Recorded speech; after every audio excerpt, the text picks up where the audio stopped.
बिस्मिल्लाहिर्रहमानिर्रहीम। अस्सलाम वालेकुम students, welcome back to another video of study time with Amara Shah. जैसा कि आप लोगों को पता है, हमने एक्सरसाइज 1.2 कंप्लीट कर ली हुई है। उसके बाद मैंने आपको एक्सरसाइज 1.3 का थोड़ा सा इंट्रोडक्शन बताया था, जिसमें मैंने आप लोगों को बताया था कि आप लोगों ने रियल नंबर्स को डेली लाइफ में कहाँ कहाँ यूज करना होता है, उनकी फील्ड्स बताई थी। और इसके अलावा मैंने आप लोगों को टेम्परेचर की कन्वर्जेंस बताई थी। आप लोग वहां से मेरे लेक्चर से दोबारा वॉच कर सकते हैं, ठीक है। आज हमने स्टार्ट करनी है एक्सरसाइज 1.3। एक्सरसाइज 1.3 का पहला क्वेश्चन है हमारे पास, the sum of 3 consecutive integers is 42। इसका मतलब है कि आपने 3 नंबर्स को जमा किया और उसका आंसर आया है 42, और वो 3 नंबर्स आपको नहीं पता कि आपने किन को जमा किया था और आंसर आ रहा है 42।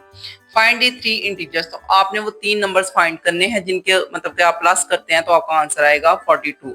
तो यही आपका क्वेश्चन है। पहले क्वेश्चन की स्टेटमेंट को आपने समझना होता है, स्टेटमेंट समझ आएगी देन ही आप क्वेश्चन को मतलब सॉल्व आउट कर सकते हैं।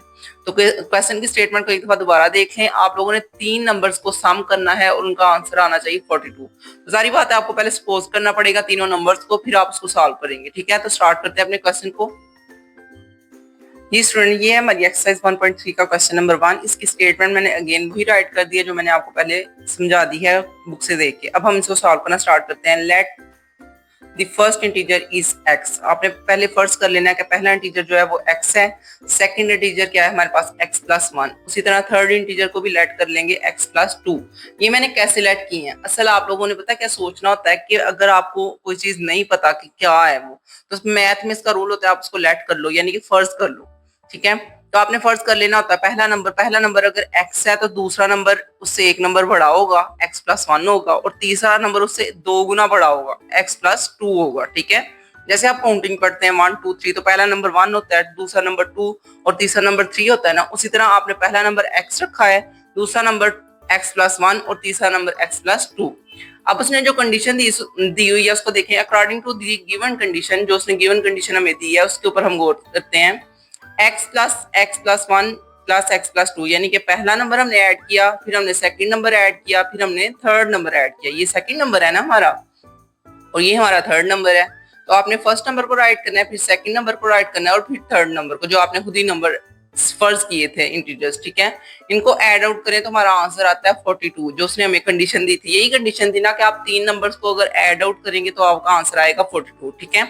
उसके बाद आपने करना क्या है, आपने देखना है ये 2 और ये 1 ऐड होके 3 आ रहे हैं, और ये जो x और x 3x हैं तो तीनों प्लस होंगे तो 3x हो जाएगा, ठीक है। अब ये जो 3 यहाँ पे आ रहा है, इस 3 को हमने क्या करना है, इसको हमने दूसरी साइड पे ले जाना है 42 के साथ। तो 42 माइनस 3 होके तुम्हारे पास आंसर क्या आ जाएगा, 39। ये देखें भाई 39 आ गया ना। अब आपने क्या करना है, अब आपका ये जो 39 है उसके साथ आपने इस 3 को डिवाइड कर देना है, क्योंकि ये 3 यहाँ पे मल्टीप्लाई हो रहा है। जो चीज मल्टीप्लाई हो रही हो एक साइड पे तो इक्वल के दूसरी साइड पे जाकर वो डिवाइड हो जाती है। ये देखें भाई मैंने डिवाइड कर दिया हुआ है 39 को, और 3 को अगर डिवाइड करना है तो आपने इनको कैलकुलेटर पे कर लीजिएगा। नेक्स्ट है हमारे पास x की वैल्यू निकल आई है 13। इनको कट आउट करने के बाद अब जो x की वैल्यू निकल आई है वो अब हमने वो जहाँ पे लेट किया था वहां पे पुट करते हैं। फर्स्ट इंटीजर इज 13, क्योंकि x है फर्स्ट इंटीजर तो x 13 है, तो इसका मतलब 13 हो गया। सेकंड इंटीजर हमारे पास क्या होगा, 13 प्लस 1, तो 13 प्लस 1 क्या होता है 14, and third integer is 13 plus 2, जो क्या आ जाएगा 15। अब ये आपके तीनों नंबर्स हैं 13, 14 एंड 15, जिनको आप ऐड करते हैं तो आपका आंसर आता है 42। आप एक दफा से कैलकुलेटर करके चेक करें, भला उन्होंने सही में सही दिया हुआ है कि अगर 13, 14 और 15 को ऐड करेंगे तो आपका आंसर 42 आ रहा है या नहीं। इसे आप लोग खुद चेक कर लीजिएगा, ठीक है। अब हम चलते हैं अपने क्वेश्चन नंबर 2 की तरफ। स्टूडेंट, ये है हमारे पास क्वेश्चन नंबर 2। क्वेश्चन नंबर 2 की स्टेटमेंट भी बहुत ही मतलब के अजीब है देखने में, लेकिन ये इसको सॉल्व करना बहुत इजी है। क्वेश्चन नंबर 1 का तो था ना, ये शॉर्ट सी स्टेटमेंट थी। जो शॉर्ट स्टेटमेंट होती है वो पेपर में आने के चांसेस ज्यादा होते हैं, और जो ये जो लॉन्ग स्टेटमेंट्स होती हैं उनका आने के चांसेस कम होते हैं, ठीक है। ये 1.3 कंप्लीटली है इस तरह की एक्सरसाइज, किसमें से वही क्वेश्चन आएंगे जिनकी स्टेटमेंट शॉर्ट होगी, क्योंकि पेपर को मतलब एक दफा अगर आप गौर करें पेपर पॉइंट ऑफ व्यू में तो क्या होता है, आप लोगों के शॉर्ट स्टेटमेंट वाले क्वेश्चन आते हैं, क्योंकि उन्होंने आपके पेपर को ना 2 पेजेस के ऊपर लिखना होता है। 2 पेजेस से ज्यादा नहीं वो कर सकते। फ्रंट और बैक वाला टोटल देखे तो 1 पेज बनता है, अलग अलग काउंट करें तो वो 2 पेज बनते हैं, ठीक है। उससे ज्यादा आपका पेपर नहीं होता। एमसीक्यूज वाला अलग से होता है। इस वजह से ये जो लॉन्ग स्टेटमेंट वाले क्वेश्चन होते हैं ना, ये पेपर पॉइंट ऑफ व्यू में इतने इंपॉर्टेंट नहीं समझे जाते। तो आप लोगों ने इनको करना जरूर है, क्योंकि कोई पता नहीं इस बार बोर्ड का पैटर्न चेंज हो, किस तरह के क्वेश्चन आएंगे कोई आइडिया नहीं है, ठीक है। तो हम लोग सिर्फ ये करेंगे कि हम शॉर्ट स्टेटमेंट वालों को ज्यादा फोकस करेंगे, लॉन्ग वालों को जो है ना वो कर लेंगे ताकि अगर आ जाए बाय चांस तो हम उसे अटेम्प्ट कर सके। अब देखते हैं इसके अंदर है क्या बेटा। ये ना एक ट्राइंगल उन्होंने बनाई हुई है, पहले मैं आपको इधर से समझा देती हूँ। ट्राइंगल में क्या है जी, ए और सी और बी। ए की वैल्यू हमारे पास, ए सी की वैल्यू उन्होंने हमारे पास दी हुई है, ये बेस होती है, इस साइड को परपेंडिकुलर होता है और इस साइड को क्या होता है, हाइपोटेनस। ये आप लोगों ने पहले भी पढ़ा होगा 7th क्लास में, या इससे पहले भी कभी ना कभी इसको सुना होगा। जिन बच्चों ने नहीं सुना वो समझ लें कि ये बेस होती है क्योंकि ये नीचे है। ओके, बेस है, बेस के ऊपर जो एक परपेंडिकुलर लाइन, सीधी लाइन होती है उसको आप कहते हो परपेंडिकुलर, और ये जो टेढ़ी लाइन होती है इसको आप कहते हो हाइपोटेनस। ठीक है, अब आप लोगों ने इसकी स्टेटमेंट देखनी है। स्टेटमेंट में उन्होंने क्या कहा है, the diagram show right angle, सारी बात है इसका राइट एंगल होगा, 90 डिग्री की होगी, triangle ABC in which the length of AC is, ये मैंने आपको पहले ही पढ़ के बता दिया था, इसकी लेंथ दी हुई है उन्होंने, जिसको आप बेस कहते हो। द एरिया ऑफ ABC यानी कि टोटल एरिया ABC का उसने दे दिया 1.1 plus square root 15 centimetre square. Find the length AB, ऊपर ये जो लाइन लगी है इसका मतलब होता है line segment. Line segment AB आपने फाइंड करना है in the form of A square root 3 plus B square root 5 centimetre. इसका मतलब है जो आपका आंसर आना चाहिए वो इस फॉर्म का हो। ठीक है, where A and B are integers. तो आपने क्वेश्चन को समझना है, पहले इस क्वेश्चन में कहा क्या है। क्वेश्चन में उन्होंने बोला है कि आपके पास हमने बेस दी हुई है और टोटल एरिया दिया हुआ है, अब आपने हाइट फाइंड करनी है। तो आपको अगर फार्मूला याद हो एरिया का, तो एरिया का फार्मूला ये होता है ना, लेंथ मल्टीप्लाई विड्थ। यहाँ पे विड्थ की बात करें तो वो हाइट होगी। Okay, length multiply height, base multiply height, तो बेस और हाइट को मल्टीप्लाई करें तो हमारे पास टोटल एरिया निकल आता है। उस फार्मूले के जरिए हमने जो है ना इसका फाइंड करनी है, ये हाइट फाइंड करनी है। ओके जी स्टूडेंट्स, देख लें मैंने ट्राइंगल वैसे ही ड्रा कर दिया जैसे बुक पे थी। ट्राइंगल को आपको मैंने समझा दिया है कि ट्राइंगल का एरिया और बेस गिवन है, आपने हाइट फाइंड करनी है। ठीक है, गिवन मैंने राइट कर दिया है, एरिया ऑफ ट्राइंगल ABC ये हमारे पास 1 plus square root 15 centimetre square, और उसके बाद उसने बेस दी हुई है मीटर में, sorry measurement AC square root 3 plus square root 5 centimetre. Okay, अब आपने फाइंड क्या करना है, आपने फाइंड करनी है हाइट। बेस इंटू हाइट, आपने हाइट राइट किया, हाइट क्या है हमारे पास, हमने फाइंड करनी है। अब फॉर्मूला राइट करते हैं, area of triangle 1/2 metre measurement AC multiply measurement AB। Measurement AC का मतलब क्या होगा, AC की वैल्यू जो बेस उसने दी है, और मेजरमेंट AB का मतलब क्या होगा, हाइट जो हमने फाइंड करनी है। ठीक है, अब ये मेजरमेंट AB आपने फाइंड करनी है तो इसको इधर ही रहने दें, और ये जो हमारे पास सारा होगा ना इसको हम दूसरी साइड में ले जाएंगे ताकि ये वाली वैल्यू फाइंड आउट हो जाए। ठीक है, तो देखिए हमने क्वेश्चन में सबसे पहले वैल्यूज पुट की हैं। ये हमारे पास टोटल एरिया, इसकी वैल्यू थी 1 plus square root 15 centimetre square is equal to 1/2, और ये जो AC था उसकी वैल्यू क्या थी, square root 3 plus square root 5 centimetre. अब आपने ये फाइंड करना है, जो फाइंड करना होता है उसको उधर ही रहने देते हैं, बाकी अमाउंट को मूव करवाते हैं। ठीक है, तो ये 1/2 है, उधर जाएगा तो 2/1 होगा। ठीक है, तो ये 2 इसके साथ, इस वैल्यू के साथ मल्टीप्लाई हो जाएगा।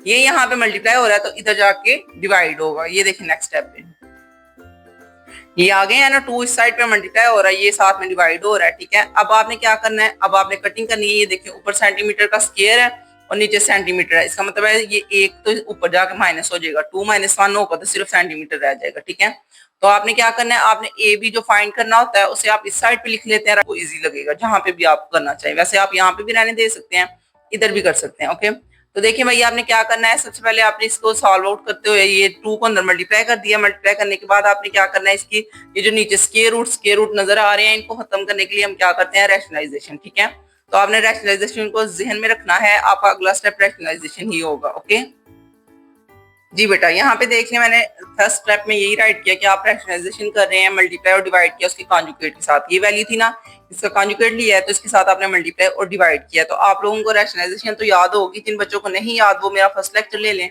मतलब कि एक्सरसाइज 1.2 में शायद रैशनलाइजेशन स्टार्ट हुई है, तो आप मेरे प्रीवियस लेक्चर्स जो है ना वो प्ले लिस्ट से देख लें, वहां से आपको समझ आ जाएगी कि रैशनलाइजेशन करते कैसे हैं। इसमें क्या करते हैं, ये देखें भाई बेस दोनों की, बेस में सेम टू सेम है, बस माइनस और प्लस का फर्क है, तो फॉर्मूला अप्लाई कर देंगे। फॉर्मूला क्या होता है हमारे पास, A square minus B square, तो स्क्वायर रूट 3 का स्क्वायर होगा और स्क्वायर रूट 5 का स्क्वायर। ये कटिंग हो गई, ये भी कटिंग होगी। कटिंग होने के बाद आपने ऊपर वाली दोनों वैल्यूज वैसे ही राइट कर लेनी है जैसे ये पहले थी। अब आगे क्या होगा, देखिए भाई हमने बारी बारी मल्टीप्लाई करना होता है। पहले स्क्वायर रूट 2 को मल्टीप्लाई करेंगे स्क्वायर रूट 3 के साथ, सॉरी 2 को, फिर 2 को मल्टीप्लाई करेंगे स्क्वायर रूट 5 के साथ, तो ये अलग अलग ही लिखे जाएंगे। ये देख लें, कर लिया। उसके बाद आपने क्या करना है, 2 स्क्वायर रूट 15 को मल्टीप्लाई करना है पहले 3 के साथ, उसी तरह 2 स्क्वायर रूट 15 को मल्टीप्लाई करना है 5 के साथ। तो ये देखिए नेक्स्ट स्टेप में आप लोगों के सामने मैंने ये राइट कर दिया हुआ है। ठीक है, जब दो दो स्क्वायर रूट हों तो आप उनको एक ही स्क्वायर रूट के अंदर राइट करके अंदर वाली वैल्यूज को मल्टीप्लाई करवा देते हैं, ठीक है। नेक्स्ट स्टेप देखें। नेक्स्ट स्टेप में ये मैंने मल्टीप्लाई करके ये जो 15 था उसको मैंने 5 मल्टीप्लाई 3 लिख दिया और ये वाला 15 जो था उसको भी 5 मल्टीप्लाई 3 लिख दिया है, ओके। यहाँ पे एक चीज गौर करने वाली है, वो ये है कि देखिए मैंने आप लोगों के सामने इस 3 को, इन दोनों 3 को इकट्ठा लिखा हुआ है और इन दोनों 5 को इकट्ठा लिखा हुआ है। उसकी क्या वजह है? उसकी वजह ये है कि जब आप दोनों को स्क्वायर कर लेंगे, यानी कि एक दफा राइट करके स्क्वायर कर लेंगे, तो ये स्क्वायर रूट से कट के तो बाहर आ जाएंगे और ये दोनों 2 से मल्टीप्लाई हो जाएंगे, ठीक है। ये स्क्वायर रूट 3 है तो ये 2 इससे कैंसिल आउट होगा और 3 बाहर आएगा तो 3 मल्टीप्लाई 2 6 हो जाएगा। उसी तरह ये 5 स्क्वायर है तो ये भी स्क्वायर रूट से कैंसिल आउट होकर बाहर आएगा तो ये 5 मल्टीप्लाई 2 हो जाएगा, ठीक है। तो ये नेक्स्ट स्टेप देखिए मैंने वैसे ही किया जैसे मैंने अभी आपको समझाया है, 2 मल्टीप्लाई 3 एंड 2 मल्टीप्लाई 5। अब आप लोगों को पता है 5 और 2 10 हो जाएगा और उसके बाद 3 और 2 6 हो जाएगा। यहाँ पे देखिए नीचे हमारे पास हमने इनको तरतीब से लिख लेना है। जो स्क्वायर रूट 5 और स्क्वायर रूट 5 वाली वैल्यूज है वो एक साथ रहेंगी और स्क्वायर रूट 3 और स्क्वायर रूट 3 वाली वैल्यूज एक साथ रहेंगी। ये देखें भाई, नेक्स्ट स्टेप में देख लें, आप लोगों के सामने मैंने ये दोनों इकट्ठी लिख दी हैं और ये दोनों इकट्ठी लिख दी हैं। अब आपने क्या करना है, ये 10 है और ये 2 है, 10 में से 2 माइनस आउट हो गए तो -8 आ जाएगा। ये 6 है और 2 माइनस करेंगे तो +4, बड़ी अमाउंट का साइन आ जाएगा +4। अब ये नीचे आपको नजर आ रहा है -2, ये -2 कैसे इसको सॉल्व आउट करेंगे? आप लोगों ने इसको क्या करना है, इसको आप लोगों ने ऊपर से -2 कॉमन लेके तो कट आउट कर देना है, ओके। तो कट आउट करेंगे तो यहाँ पे देखेंगे -2 से कट आउट हो गया और आपका आंसर आ जाएगा 4 स्क्वायर रूट 3 -2 स्क्वायर रूट 5, ठीक है। तो ये देखें ये आपका आंसर आ चुका है। आपका क्वेश्चन नंबर 2 भी हो गया है। अब हम क्वेश्चन नंबर 3 करते हैं। आप लोगों को समझ आ गया होगा तो वीडियो को लाइक कीजिएगा और शेयर कीजिएगा और सब्सक्राइब कीजिएगा। चलते हैं क्वेश्चन नंबर 3 की तरफ। जी स्टूडेंट, ये है क्वेश्चन नंबर 3। ये भी क्वेश्चन नंबर 2 से ही मिलता जुलता है, बस इतना डिफरेंस है कि यहाँ पे ट्राइंगल थी और क्वेश्चन नंबर 3 में है रेक्टेंगल, ओके। तो रेक्टेंगल का कैसे आप सॉल्व करेंगे? A rectangle has a side of length, 2 length दी है, इसका मतलब है एक लेंथ है और एक हाइट है। Express the area of the triangle rectangle in the form of a plus B square root 2। पहले आप लोगों ने इस फॉर्म का लाना था a square root 3 plus B square root 5 की फॉर्म का। अब आपने इस फॉर्म का आंसर लाना है a plus B square root 2 की फॉर्म का, where a and b are integers, okay. तो दोबारा इसको समझा देती हूँ आपको। ये एक रेक्टेंगल है, रेक्टेंगल का क्या होता है, इसकी दो साइड सेम होती हैं, ओके। होता ये बिल्कुल उसकी तरह ही है, स्क्वायर की तरह ही है, बस ये थोड़ा सा लेंथ इसकी ज्यादा हो जाती है और इनकी दो साइड सेम होती है, ओके। और इसने आपको इसी तरह एक लेंथ दे दिया, एक हाइट दे दिया, तो आप लोगों ने फाइंड करना है इसका एरिया। तो सिंपल सी बात है, एरिया का फॉर्मूला लगा के इसको सॉल्व आउट करेंगे, ठीक है। स्टार्ट करते हैं क्वेश्चन नंबर 3। जी स्टूडेंट, ये है क्वेश्चन नंबर 3। इसका आपका क्वेश्चन मैंने रेक्टेंगल बना के दिखाई है आप लोगों को ताकि आपको समझ आइए। देखिए भाई, रेक्टेंगल में क्या है, एक है हमारे पास ये, इसको बेस कहते हैं, और एक है हाइट। बेस ये वाली और ये ऊपर वाला जो है इसका छत समझ लें, ये दोनों सेम होंगे और इनकी ये दोनों जो लेंथ्स हैं ये सेम होंगी, ये है हाइट, ओके। इन दोनों की उसने वैल्यूज दी थी, यहाँ पे मैंने आप लोगों को समझाने के लिए ड्रा कर दिया, वैसे आप आंसर में बेशक ड्रा ना कीजिएगा, ठीक है। नेक्स्ट हमारे पास फार्मूला भी यहाँ पे देखिए मैंने लिखा हुआ है, area is equal to length multiply width. Formula इसका बहुत आसान है। जब ट्राइंगल होगी तब आप कहेंगे 1/2 लेंथ मल्टीप्लाई विड्थ, जब रेक्टेंगल होगी तो सिर्फ लेंथ मल्टीप्लाई विड्थ, ओके। तो वन साइड जो उसने दी थी वो हमने गिवन में राइट कर दिया, सेकंड साइड भी हमने गिवन वाली ही राइट की है, 5 - 4 over square root 2 metres, okay. अब हम स्टार्ट करते हैं अपने फार्मूले को। फार्मूला हमने अप्लाई किया है, area of rectangle is equal to 2 plus square root 18 metre और उसी तरह 5 - 4 ओवर स्क्वायर रूट 2 मीटर। दोनों मीटर है, इसका मतलब ये क्या हो जाएगा, मीटर का स्क्वायर हो जाएगा, ओके। बाकी ये अमाउंट किस तरह मल्टीप्लाई करेंगे, आपने करना है 2 को पहले 5 से मल्टीप्लाई, तो 2 × 5 आ जाएगा 10। उसके बाद आपने 2 को मल्टीप्लाई करना है 4 स्क्वायर रूट 2 से, तो ये आपके पास आ जाएगा 8 स्क्वायर रूट 2। उसके बाद आपने 18 को मल्टीप्लाई करना है 5 के साथ, तो 5 स्क्वायर रूट 18 आ जाएगा। फिर स्क्वायर रूट 18 को मल्टीप्लाई करेंगे इसके साथ, तो 4 square root 18 over square root 2 आ जाएगा। ये देखेंगे, बारी बारी आपने मल्टीप्लाई करना होता है, पहले नंबर को दोनों के साथ, फिर दूसरे नंबर को दोनों के साथ। ये देखें जी, ये सारा मैंने मल्टीप्लाई करके आपको दिखा दिया है। पहले इसको इससे किया था तो 10 आया था, फिर 2 को इससे किया था तो यहाँ पे लिख दिया। उसी तरह स्क्वायर रूट 18 को 5 से किया तो यहाँ पे लिख दिया, स्क्वायर रूट 18 को इससे किया तो यहाँ पे लिख दिया, ओके। नेक्स्ट आपका स्टेप देखें, इसमें क्या है, 4 और 2 8 आ जाएगा और ये 18 ऊपर इसके साथ हमने राइट कर दिया, ओके। नेक्स्ट स्टेप में हम क्या करेंगे, अब हमने करना है कटिंग। देखिए ये वाला वो क्वेश्चन का जो है ना तरीका, हम इसको आंसर नहीं कह सकते, हमने इसको और सॉल्व करना है ताकि आपका आंसर उस तरह का है जैसे उसने कहा था। आपने आंसर लाना है a plus B square root 2 की फॉर्म का, ओके। तो हम उसकी फॉर्म का आंसर लाने की पूरी कोशिश करेंगे। देखिए भाई कैसे स्टार्ट करेंगे, आपने ये जो 8 है इसको आपने लिख लेना है √2 डॉट का मतलब होता है मल्टीप्लाई। ये देखें अगर √2 से मल्टीप्लाई होगा तो ये दोनों square root cancel out. Power आपको पता है, आप जो इसका स्क्वायर लगा सकते हैं, तो जब स्क्वायर लगाएंगे तो इसका 2 बच जाएगा, 2 × 4 दोबारा 8 आ जाएगा। ओके, उसी तरह ये 18 जो है इसको आप 9 × 2 लिख सकते हो। ये देखो इस तरह मैंने लिखा हुआ है, तो ये आपके पास क्या होगा, 9 जो है वो 3 का स्क्वायर हो सकता है और 2 √2 जो है वो इससे कैंसिल आउट हो सकता है। उसी तरह ये 18 को भी हम 9 × 2 कर लेंगे। ये आपको पहले ही समझा रही हूँ सारे स्टेप ताकि आपको समझ आ जाए। ये देखें √2 कैंसिल आउट हो गए हैं, यहाँ पे भी √2 और √2 कैंसिल आउट हो गया। ये नीचे वाला स्टेप देखें कैसे हो रहा है, 10 - 4 √2 रह गया। ये देखिए 4 और √2 ये दोनों बस रह गए हैं।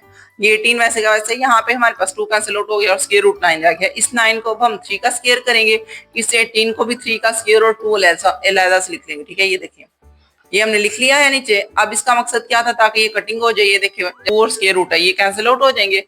उसी तरह ये वाला 2 और ये √, कैंसिल आउट हो जाएंगे।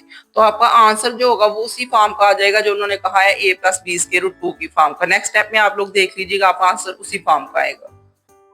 जी देखें स्टूडेंट, इसमें क्या हो रहा है, आप लोगों ने स्क्वायर रूट कैंसिल आउट करने के बाद बाहर लिख लिए हैं। ये √3 जो था वो कैंसिल आउट हो गया, 2 से तो खाली 3 रह गया है। उसी तरह ये जो 9 था, 9 3 का स्क्वायर किया था वो भी 3 बाहर ले आए हैं। अब मल्टीप्लाई करते हैं, 5 को 3 को करते हैं तो 15 आएगा, 4 को 3 को करेंगे तो 12 आ जाएगा। ये दोनों वैसे के वैसे ही हैं, इनको हमने कुछ भी नहीं किया। ठीक है, अब ये जो 12 है और ये जो 10 है ये दोनों आपस में सॉल्व होंगे। 12 में से 10 माइनस करेंगे तो -2 आ जाएगा।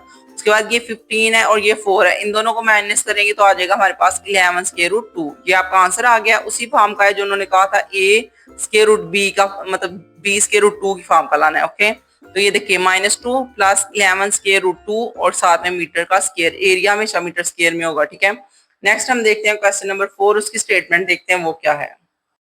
जी बेटा, ये क्वेश्चन नंबर 4 बहुत ही छोटी सी स्टेटमेंट है और ये भी बहुत ही इंपॉर्टेंट है पेपर पॉइंट ऑफ व्यू से, क्योंकि आपको पता है शॉर्ट सी स्टेटमेंट लिखी हो तो ये पेपर पॉइंट ऑफ व्यू से इंपॉर्टेंट होता है। ठीक है, find 2 numbers whose sum is 68 and difference is 22। इसका मतलब है ऐसे दो नंबर फाइंड करो, 2 नंबर्स का है ना, ऐसे 2 नंबर्स फाइंड करो जिसका आप सम करते हैं यानी कि जमा करते हैं तो आंसर आएगा 68, और अगर उन्हीं दोनों नंबर को डिफरेंस यानी कि माइनस करते हैं तो आंसर क्या आएगा 22। तो ये आपकी स्टेटमेंट है, आपने रीड आउट कर लिया। 2 कंडीशन दी है कि आपने 2 नंबर्स को जमा करना है और 68 आएगा। सेकंड कंडीशन है उनको माइनस करेंगे तो 22 आएगा। तो अब सॉल्व करते हैं अपने क्वेश्चन को। जी स्टूडेंट, ये है हमारा क्वेश्चन नंबर 4। क्वेश्चन नंबर 4 की स्टेटमेंट मैंने अगेन राइट कर दी है ताकि आप लोगों को समझ आ जाए हम क्वेश्चन नंबर 4 ही सॉल्व कर रहे हैं। नेक्स्ट स्टेप में देखिए हमने लेट करना है। लेट क्या करना है, क्योंकि उसने 2 नंबर्स का है, हमें तो पता ही नहीं है वो दोनों नंबर्स है क्या है। तो मैथ में आप लोगों को पता है जो चीज नहीं हमें मतलब उसने एग्जामिनर ने बताई या क्वेश्चन वाले ने बताई कि इसमें क्या आपने फाइंड करना है या क्या उसका नंबर्स हैं, तो आप खुद से लेट कर लेते हैं, वो है x और y। तो first number is x and second number is y। आप इनकी जगह पे और भी कोई नाम रख सकते हैं जैसे z या w, कुछ भी रख सकते हैं, क्योंकि एबीसी में कुछ भी आप लिख सकते हैं। x और y ही लें, क्योंकि मैथ में सबसे पहले दो कभी भी कोई नंबर लेट करने हो तो वो x y ही होंगे। According to the first condition, पहली कंडीशन उसने क्या बताई थी, थोड़ा सा मतलब क्वेश्चन को गौर से आपने पढ़ा हो तो फर्स्ट कंडीशन में था कि दोनों नंबर्स को ऐड करोगे तो आंसर आएगा 68। तो देख लिया मैंने वही राइट किया, x + y = 68। फर्स्ट कंडीशन यही थी। सेकंड कंडीशन में उसने कहा था कि अगर 2 नंबर्स को माइनस करोगे तो आपका आंसर क्या आएगा 22। तो ये देख लें x - y = 22। सेकंड कंडीशन हमने राइट कर दिया है। फर्स्ट एंड सेकंड कंडीशन आपने राइट कर ली है। अब आपने क्या करना है, आपको नजर आ रहा है एक प्लस में है y और एक माइनस में है।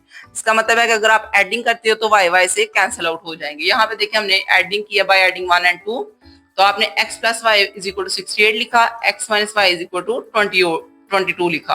अब आपने क्या करना है, इन दोनों को कैंसिल आउट करना है। x और x ऐड हो रहे हैं तो ये आ जाएगा 2x, ये दोनों भी ऐड हो रहे हैं, 8 और 2 आ जाएगा हमारे पास 10, 0 1 कैरी, 6 और 1 7, 7 और 2 9, तो आपका 90 आ रहा है। अब आपने x की वैल्यू अगर निकालनी है तो इसका मतलब है आपने 2 को यहाँ पे लाके डिवाइड कर देना है 90 के नीचे। ठीक है, जब हम डिवाइड करते हैं तो आपका x का आंसर निकल आएगा। जब आपका x का आंसर निकल आएगा तो आप y भी फाइंड कर सकते हैं। ठीक है जी स्टूडेंट, ये है हमारे पास एक्स जब हमने डिवाइड कर लिया है और इसकी कटिंग कर ली है, आपको पता है जब आप लोगों के पास दो नंबर्स डिवाइड में आते हैं, या आप कैलकुलेटर से कटिंग कर सकते हैं, या आप खुद मतलब कि अगर किसी को खुद ही करनी आती है तो खुद भी कर सकते हैं। तो कैलकुलेटर से आप डिवाइड कर सकते थे। यहाँ मैंने यहाँ पे कटिंग की है, 2 1 टाइम 2 2 4 टाइम 8, इसमें से 1 रह गया, 1 इसके पास आया, ये 10 बन गया, 2 5 टाइम्स 10, तो ये मैंने राइट कर दिया है 45। तो आपका एक्स का आंसर क्या आएगा 45। आपने फाइंड करना है वाई का, तो आप उसे पुट कर लो इक्वेशन 1 में या 2 में। मैंने 1 में पुट किया क्योंकि वो ज्यादा इजीली हल हो जाएगा। आप भी 1 में कर लीजिएगा या आप 2 में कर लीजिएगा, आपकी मर्जी है, ठीक है। By putting values in X, values of X in 1, तो आपने एक्स की वैल्यू 1 में पुट की है, 45 plus Y is equal to 68, ठीक है। तो अब आपने वाई की वैल्यू फाइंड करनी थी, तो इस 45 को हम इस तरफ ले आएंगे ताकि ये आके माइनस हो जाए। माइनस आउट हो जाएगा तो आपका आंसर आ जाएगा 23। तो माइनस आप कैलकुलेटर से कर लीजिएगा। नेक्स्ट है हमारे पास, सो दी नंबर इज 23, आपको पता है वाई हो गया और 45 जो है वो एक्स हो गया। तो ये नंबर्स को क्या होंगे 45 एंड 23। तो 23 और 45 को ऐड करो इन दोनों नंबर्स को, तो आपका आंसर 68 ही आएगा। आप चेक भी कर लीजिएगा, और इन दोनों नंबर्स को माइनस करके जो है आप लोगों का आंसर 22 ही आएगा, वो भी चेक कर लीजिएगा, ठीक है। तो जो उसने क्वेश्चन की स्टेटमेंट दी थी वो हमारी प्रूव हो गई है। अब हम चलते हैं क्वेश्चन नंबर 5 की तरफ। जी स्टूडेंट्स, यहाँ पे देखें ये टेम्परेचर के ना कुछ चेंजिंग के फॉर्मूले थे जो मैंने आपको पिछली वाली अपनी वीडियो में समझा दिए थे। अभी इसको फिलहाल आप देखें कि ये 3 फार्मूलाज हैं। इसमें थर्ड वाला जो फार्मूला है वो आपने आज चूज करना है अपने क्वेश्चन नंबर 5 को सॉल्व करते हुए। तो इसमें क्वेश्चन नंबर 5 में उसने डिग्री सेल्सियस में आपको टेम्परेचर दिया हुआ है और आप इसको कन्वर्ट करना है फ़ारेनहाइट में, तो उस पर ये वाला फार्मूला आप अप्लाई करेंगे, ठीक है। अब मैं आपको क्वेश्चन की स्टेटमेंट पढ़ा देती हूँ। जी स्टूडेंट, ये है क्वेश्चन नंबर 5। क्वेश्चन नंबर 5 की स्टेटमेंट है, the weather in Lahore was unusually warm. कहता है गैर मुतवक्का तौर पे जो था ना वो गर्म था लाहौर का temperature during the summers of 2024, यानी कि गर्मियों में 2024 की, आपको पता है गर्मियां होती है मई जून में, वो वाली गर्मियों की बात करें। 2024 में टेम्परेचर लाहौर का बहुत ज्यादा हाई हो गया था। एट टीवी न्यूज, उसने टीवी न्यूज में भी बताया है that report temperature at high as 48 degree Celsius. तो टेम्परेचर आपको पता है पसूर का हो या पाकिस्तान का हो, वो गर्मियों में काफी ज्यादा बढ़ जाता है। तो 48 तक टेम्परेचर चला गया है। बाय यूजिंग द फार्मूला, आपको फार्मूला उसने यहाँ पे बता दिया है, लेकिन ज्यादातर आपका फार्मूला क्वेश्चन में जो है फाइनल पेपर में नहीं आएगा, इसलिए आपने इसको याद करना है, ठीक है। Find the temperature as Fahrenheit scale, तो आपने इसको कन्वर्ट करना है फ़ारेनहाइट में।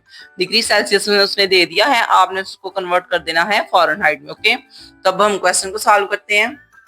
जी स्टूडेंट, क्वेश्चन नंबर 5 है, स्टेटमेंट मैंने ऑलरेडी आपको पढ़ा दिया। अब हम स्टार्ट करते हैं क्वेश्चन को। गिवन क्या था, temperature in Lahore is 48 degree Celsius. यही बताया ना उसने कि टेम्परेचर लाहौर का गर्मियों में बहुत ज्यादा हो गया है। उसने काउंट करके टीवी न्यूज में बताया था 48 है। अब आपने इसको कन्वर्ट करना है फ़ारेनहाइट में, ठीक है।